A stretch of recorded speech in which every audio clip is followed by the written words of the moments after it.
सारे दिल हबीब के सारे दुख दूर थी गई सारे दिल हबीब के सारे दुख दूर थी गई जंहिंजो कड़ो खड़कायो थई जंहिंजो कड़ो खड़कायो थई ॿियो कम आयो थई सारे दिल हबीब के सारे दुख दूर थी गई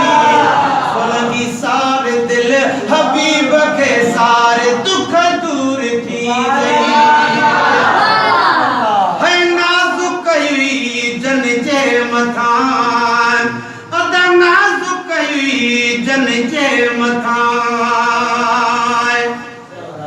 पर रब तोखे शफ़ा जो उज़्न ॾिनो इख़्तियार ॾेई मुख़्तियार कयो कायनात में कुलनी जो आका सरदार कयो पगदार कयो तू तरे यतीम त खुद आही पर तोखे यतीमन यार कयो चवे बिरल बिलाल फकीर मिठा तो कुलनी जो बेड़ो पार कयो है नाज़ुक हुई जन जे मथां ओ पाण ॾिठी तन जे हथां पल पल सूर पिरायो थई केरु न ॿियो कम आयो थई सारे दिल हबीब के सारे दुख दूर थी ॾई सारे दिल हबीब के सारे दुख दूर थी ॾई है पाण हबीब तां घोर कर अदा पाण हबीब तां घोर कर पर छोड़ नाज नमाज तहज्जुद था अन्या महब मिलन दा ब्या दग है इवे मुंह विच मूसा इबलीस अंदर विच प्या ठगी करे दा क्यों ठग है ओ यार दी दामन निप पहले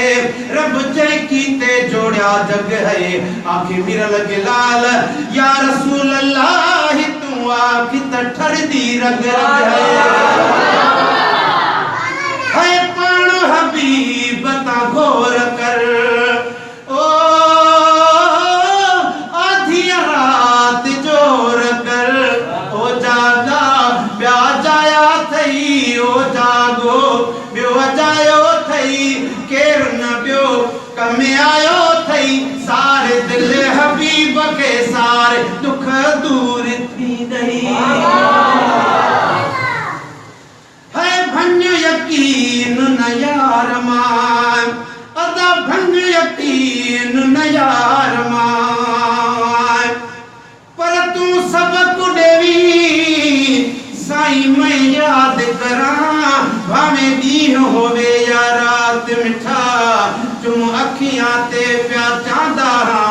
तू देवी जदा खैरात मिठा मेरे झुगड़े मेरे वास्ते जण थी वेंदी है अरफात मिठा तेरे सदके गिलाल को इज्जत मिली न मीरल दा औकात मिठा है भंग यकीन न यार मान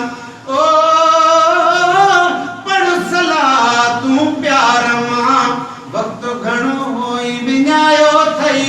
केरु न ॿियो कम आयो थई सारे दिल हबीब के सारे दुख दूर थी ॾई है लालच लोभ खेली करे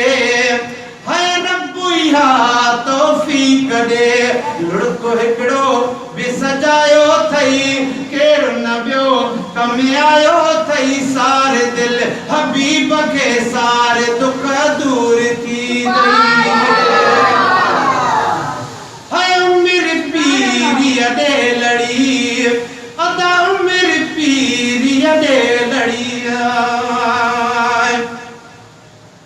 पर तेरे चेहरे दी एक वसफ लिखा भले उम्र दी दरकार नहीं केडो कलम किताब ते मसवावे इहो सोला लिखण सिंगार नहीं जड़ा कसमा चावे पाक खुदा इजा बंदा अकुलदार नहीं तेरे कुर्ब है विरल गिला लऊ तू न तलाइक बानी बार नहीं हाय मेरी पीरिया दे लड़ी ओ 40 सालन का चढ़ी अज़मी अमल न कमायो थई अज़मी अमल न कमायो थई केर न बियो कम आयो थई सार दिल हबीब के सार दुख दूर थी दई